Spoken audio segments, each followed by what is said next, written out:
ఇలాగే ధర్మాన్ని కాపాడుతూ మమ్మల్ని అందరినీ ప్రోత్సహిస్తూ మీ మోటివేషన్ ద్వారా మేము కూడా ఇక్కడ హిందుత్వం అంటే ఇక నేను కూడా ఇక్కడ హిందూ కౌన్సిల్ ఆఫ్ ఆస్ట్రేలియాలో కొద్ది గొప్ప పని చేస్తుంటాను. సో ఇక్కడ ఏదో ఇండియన్ కమ్యూనిటీలో ఏదో చిన్న చిన్న ఈవెంట్స్ చేస్తుంటాము, కానీ మీరు చేసే కార్యక్రమం దగ్గర మా అన్ని తుత్తొచ్చు అనమాట అవన్నీ.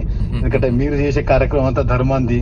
సో అది అలాగే కొనసాగించాలి, కానీ జాగ్రత్తగా కూడా ఉండాలి. ఎందుకంటే ఎప్పుడైతే మీకు 1000 మంది ఫ్యాన్స్ అవుతారో దాంట్లో నుంచి కొంతమంది 100 గొర్రెలు కూడా పుట్టుకొస్తాయి. సో జాగ్రత్తగా ఉండాలి మీరు.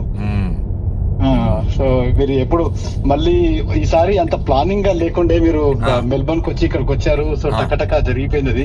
కానీ నెక్స్ట్ టైం మేము సుధా గారితో మాట్లాడము, మంచిగా ప్లానింగ్ చేసుకొని మిమ్మల్ని పిలుస్తాము. సో చాలా బాగుంటుంది.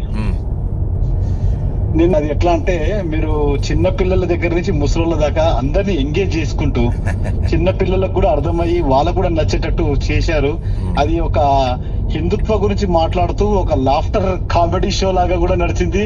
అండ్ అసలు చాలా బాగా జరిగింది. అంటే ఎక్కడ కూడా ఎవరికి కూడా ఒక్క నిమిషం కూడా అంటే మన ఇట్లాంటి ధర్మ కార్యక్రమాలు జరిగేటప్పుడు మధ్యలో ఎక్కడైనా సరే ఒక చోట పిల్లలకి ఇదేంది నడుస్తుంది మనకేం అర్థం అవ్వట్లేదు అన్నట్టు ఉంటది. కానీ ఇది ఏంటంటే పిల్లలను కూడా మీరు చాలా ఎంగేజ్ గా పెట్టుకుంటూ అందరిని నవ్విస్తూ మనం మీకు కావాల్సిన సందేశం కరెక్ట్ గా అందరికి అందేటట్టు చేశారు మీరు. చాలా చాలా బాగా అనిపించింది. ఈసారి హైదరాబాద్ కు వస్తే తప్పకుండా మీతో కలుస్తాను, మీ ఆశీర్వాదం తీసుకుంటాను. నేను మీతో కలిసాను, తిరుమలలో కలిశాను. తిరుమలలో కలిసాను నేను గత 3 సంవత్సరాల కింద ఇండియాకి వచ్చినప్పుడు తిరుమలలో మీ దర్శనం అయింది. సో అందరి ముక్కు పిండి అందరినీ హరే కృష్ణ అనిపించారు అక్కడ.